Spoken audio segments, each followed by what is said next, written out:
Now, if you feel like you're always bottom of your own list, if you feel like your needs are always the last priority, if you struggle to be consistent and do what you want to do with your training, nutrition, or whatever it is, then this video is speaking directly to you. And I'm going to introduce one concept that's going to improve your consistency, consequently improve your performance and your life satisfaction.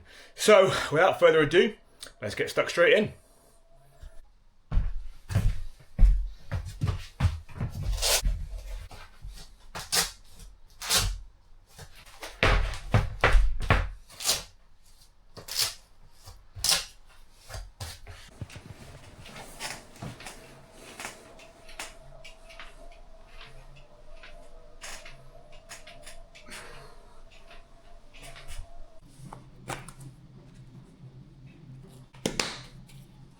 So I think the first thing that makes sense for us to do is talk about why consistency is so important in the first place. Gladly, social media is now beginning to understand that consistency beats intensity. They ran a study whereby individuals were required to do 30 bicep curls in one session or 6 bicep curls 5 days per week. Now, you might listen to that and think, like, 5 days a week, that can't be enough. When they got to the end of the study, the participants in that group had gained 20% in strength. That's a huge number. And that's just one of countless examples of how consistency is going to beat intensity. Because the problem is, we're looking to achieve things that are going to require an amount of time. Let's say you want to go for the MD role, or you want to run an ultra marathon, or compete in jiu-jitsu, or get a black belt, or buy a bigger home. Whatever it is, it's going to take an amount of time, whether that's building skill, building capacity, building strength, building resources. It's going to take an amount of time. But people fail to compute that, and they set off at an intensity that is not sustainable or not appropriate for the duration. So they set off sprinting on like a 50-mile route, and they sprint for like 5 minutes, like, oh my fucking God, I can't sustain this. And then the normal but unhelpful psychological response is, I can't sustain this, I can't do it, therefore it can't be done, I must be a failure, and they give up. And that's why you get these huge peaks and troughs. Okay, that's why you get these huge volatilities in people's belief systems, behavior, and consequently performance. Whereas if we get the guy who's happy to just do his 6 bicep curls a day, 5 days a week, he goes in and think about how much easier it is mentally to approach that when you're tired. Hey, I haven't got to do 30, it hasn't got to really hurt, it hasn't got to be super intensively hard. I just have to go and do those 6 repetitions. Start with 1, do 5 more, and I'm fucking done. Okay, now look at that as an analogy to other areas of life. Like, okay, it doesn't have to be a super hard bike session, just got to go start spinning the legs and get it done. Hey, it doesn't have to be such a high bar. In fact, the bar is so low that all you have to do is turn up and you win, and yet people still can't fucking do that because they're setting off at the wrong intensity. So that is why, in a nutshell, consistency is going to beat intensity. Because if you can keep turning up, and you can keep finding ways to have fun whilst you're turning up, you're going to want to keep turning up for a longer period of time. And as we've spoken about, all the goals that actually mean anything, matter, or things you want to attain, they're going to take a long time. It's just that simple. Black belt, minimum 10 years. Buying a new house, fuck knows how long in today's economy. Running an ultramarathon, to do it well, really you're going to need at least 6 months of training. All these things, they're going to take time. They're not flash in the pan. Coaches, we've got to take a degree of responsibility. In the past, people have just marketed these 30-day things. Don't even get me fucking started on 75 hard. It's not an attack on him as a person, but let's look at the business model. Is it any surprise the person who launched 75 hard has had constant, chronic fluctuations in body weight? Are we not fucking learning from what we're actually seeing here? 90-day transformations, 8-week shreds, all that sort of stuff. As coaches, we've got to take a degree of responsibility for that. But now we know better, so we can fucking do better. So let's do better. Let's look at the consistency and then how we can improve that. So now knowing why consistency is important and that it's obviously going to be better in allowing us to do something for a long period of time to achieve the goal we actually want to achieve, we're then going to look at, well, why are people finding it so hard to be consistent. And again, just saying be consistent is like telling an overweight person, eat less, move more. It's obvious, but it doesn't fucking help. It takes people potentially like me and other coaches doing similar things to transcend and look at, well, how can we ask a better question here that gives it a better answer? So a better question that we could potentially ask is not, why can't I be consistent? But what might take a consistent person and make them overwhelmed, exhausted, easily distracted, avoidant? What are some of the behaviors or some of the things that would make them behave in that way? And then when we answer that question, we get a list of all these things that we can be engaging in and participating in that aren't helpful, that are detracting away from our consistency. And that big list of things, that's what we refer to as availability. And that's something that we've worked on with our clients here at Uncharted Performance for a number of years now. That's the main thing, is availability. And we can begin to separate it out into different bins and buckets, from psychology to logistics, or sort of planning, periodization, to environmental. It's all these different buckets and bins. But what we have to now understand, that upstream of consistency, so consistency is what we're optimizing for, upstream of that, the thing we have to control is availability. And here's how we can begin to do that.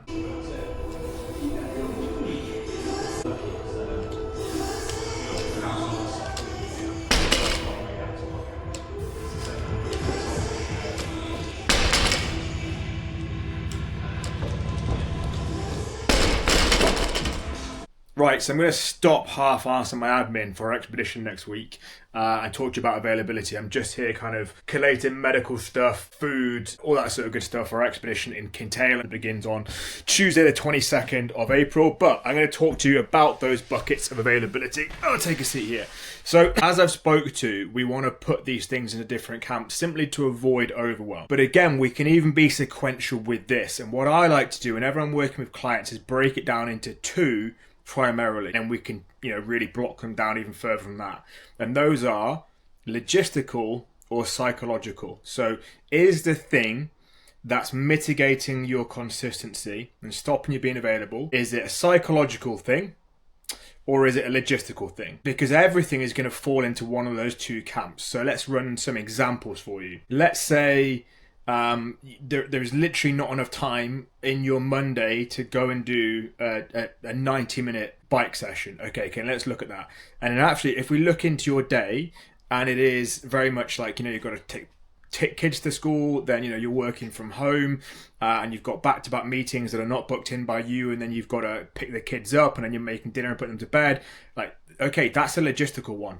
And that's absolutely okay. So then we'd look to transcend that and look at a planning piece and say, right, when's a better time we could have that session? Or if we scrutinize a session, is there a need and a necessity for it to be 90 minutes? Does it have to be on the bike? How could we find ways around that? So again, the take-home point from that is, even if it's logistical and it's outside of your control, it just opens the door to further questions asked from a place of seeking to understand with compassion. So not why not, why can't I do this, why can't I do the other? Because whenever you spring the question why on somebody, it actually by default and very definition places them in quite a defensive standpoint, having to rationalize and defend their position or decisions, which isn't usually helpful when someone's trying to do better.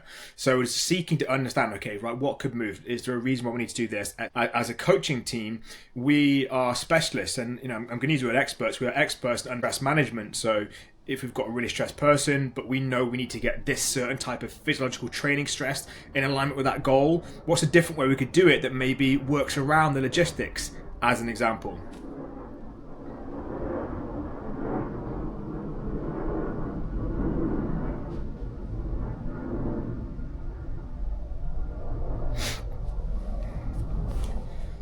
And then the second and other bucket that I spoke about was the psychological. Honestly, I would suggest in excess of 80% of all of the things impacting your availability are going to fall into the psychological, okay? So with this, we're looking at maybe you haven't got that much on, but you always feel super busy.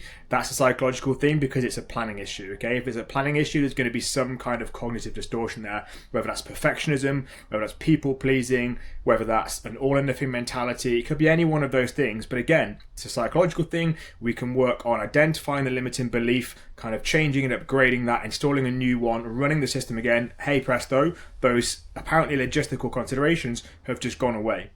executing with intent, you're being dynamic and responsive, you're not being like rigid and inflexible, which means that if one thing goes wrong, you think everything's fucked and you're slow to respond and you're procrastinating and there's loads of judgment, so on and so forth.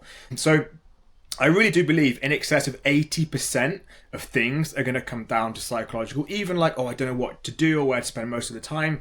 Well, that's a psychological thing in terms of, there's a lack of clarity, which obviously says there's no clearly identified hard goal. No one's reverse engineered an actual strategy and spoken about how to get there. Then the 20% of logisticals is literally just like, okay, cool, let's now begin to seed that into the diary and look how it lays, and is there any tweaks and amendments that we would need to make in the running order or how your week looks. But again, it originates from the top 2 inches. Now, when hearing that, I wouldn't want for anybody to think like, I'm fucking mentally weak, I'm not resilient, I'm obviously not who I need to be, or I'm not the right kind of guy for that, or any of that sort of shit. That's not what I'm trying to communicate, nor am I diagnosing like a pathological, psychological issue. I'm just saying that it comes down to being a user issue. Like, everyone's obsessed with like pointing the finger of blame or assigning judgment, etc., so on and so forth. But really, when we know it's down to this, okay, and then we've just got to like look at things differently, reframe them, and look for a different lens to get the outcome that we want, that's actually really empowering. Because think about this for a moment. If logistical means it's outside of our control, and then we've got to regulate ourselves to fit in with that, that's actually a little bit more challenging for us to do. Still totally possible, but it's a little bit of a lengthier process. If it's a user issue, if it's up here, how we're seeing, approaching, and completing tasks, then it's completely ours to work on. Like, it is fully within inside our control. When we look at locus of control, that's where we want it. We want it right inside of our control. And if it's not outside of our control, i.e. it's in what we call our sphere of influence, fucking don't worry about it. Can we have influence? Yes, of course. But can we control? No. So don't fucking worry about it. So then what happens is we end up getting this really nice, neat, succinct little list of things that we need to work on to make you better at being consistent. Bob's your uncle. We've solved the fucking problem of consistency. So now we can begin to bring all this together and kind of make sense of it. Now, I don't know if you can sort of tell from the ambience, it's quite early on Easter Friday morning. It's currently 6:15. Just back in from walking Nala, and I was this close to not recording this bit of video at this time. I was like, I'll do it later, I'll do it at a more appropriate moment, etc. And I thought, you know what, actually, fuck it. People need to see that sometimes you have to white knuckle it. Sometimes you're going to be a little bit tired. And that's absolutely okay, because if anything, it adds strength to my point surrounding A, standards, and B, everything we've discussed today, which is availability, which is just not getting in your own fucking way. And we've already discussed the differentiation between psychological and logistical. You can look at your planning and think, I've got to do that at this time in the morning. And it's like, it's very easy to siphon that into logistical if, it's not the right time, etc. But it's fully fucking psychological. If you transcend the logistics and you look at it, it's like, well, A, there's a perfectionist mentality there of, if it's not 100% amazing, the lighting is not right, it's not the right time of day, then I'm not in the right state of mind, I'm not in the right flow, then I shouldn't do it then. Right, well, that's fucking bollocks. Okay, that's your top 2 inches talking. And not only that, it's an unrelenting expectation you've set for yourself to be perfect, and perfect does not fucking exist. So that's all on fucking you. And you can begin to approach everything with a degree of honesty. Now, to be transparent, I wasn't being the most kind when I articulate that. That's not the way I would approach it with myself or with clients, but just looking at almost deliberately over-exaggerating the point of every single time we try and pretend like, I'm too busy, or it's not the right time. Bollocks, mate. Bollocks. And I would love to meet you with more compassion than that, but say, okay, cool, like, help me understand why I don't think it's the right time, because if we actually look at it with this, and this, like, is it not actually fair to say that you're standing in your own way with that? And then again, all we begin to do is just have really open and honest conversations with ourselves that lead us towards an understanding that actually really anything we want to do is completely within inside of our capacity. It's just factoring for our availability. And then if we start over committing to training, which can happen. I see that a lot. I've done it myself in the past as well. I said, okay, cool, that's still a psychological thing. It will turn up in the physical domain in that, you might be feeling really low on energy, can't get out of bed in the morning, no motivation to train, aching, niggling, all that sort of thing. But once again, it comes down to, well, who wrote the training program? And if it was you, have you gone in with an all or nothing mentality? Have you set off at an unsustainable rate? with intensity that's not appropriate for the duration? Are you trying to overcommit and oversubscribe? Is there a commission bias there? And if you're unsure what I mean by commission bias, I did a podcast on that, and you can check that out on the podcast or on other YouTube videos. The thing that holds a lot of people back in their training development is actually, here's exactly everything you need to be doing, but then they feel a compulsion to do more because it's actually not that much. I've got a webinar today, in fact, talking about minimum effective dose and a sustainable strategy for bang for buck programming, etc. If you'd like to hear that, and you're watching this video, a long time after it was first made, I'm sure if you DM me on Instagram, we'll still have the recording file, and you can just say, hey, can I get the recording for that webinar on bang for buck programming, and we'll ping the link across. But many of you watching this now live in real time on a Friday will probably be in that webinar anyway. Super big tangent. The goal with training is to stimulate, not annihilate. Any fuckwit can make you very tired and very sore. It takes a skilled coach to make you better. It takes an even more skilled coach to make you excellent. And that's what we're aiming for, is absolutely the latter. And every time you overcommit to too much volume, it's very much a psychological thing that's leading you to do that. But you're digging a hole that you just can't backfill. If it's psychological, then start asking, well, what's the limiting belief here? Like, what do I believe to be true about myself when things aren't going my way? And then begin to unearth that. And if you're unsure and you come stuck, you're like, I don't have answers to that. That's absolutely fine, because it's really hard to solve a problem with the same thought that created the problem. It's very, very hard to do. I would say impossible. In fact, Einstein, I believe, said it's impossible. It's impossible to solve a problem with the same level of thinking that created it. So it's not a case of I can never solve this, or how am I supposed to solve this? It's who.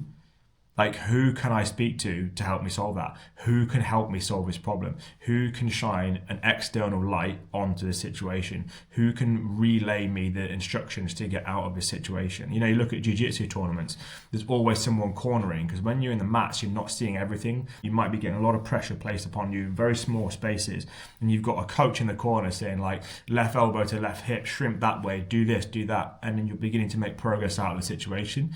You simply can't read the label when you're inside the bottle. You can't be in the frame if you're taking the picture. So it's never how can I solve this, it's who can help me solve this.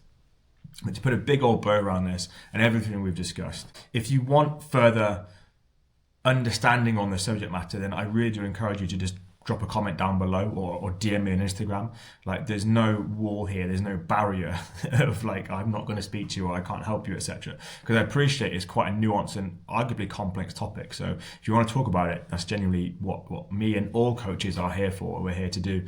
So I encourage you to do so. But otherwise, if you've enjoyed the video, please drop a comment below and let me know. I really do appreciate the feedback. Equally, if you didn't enjoy it, let me know. Say it gleamed over this, or I think this is inappropriate, or that wasn't accurate, because that also helps to instruct me about how to get better in my delivery and what we put into these videos. So any and all feedback's welcome.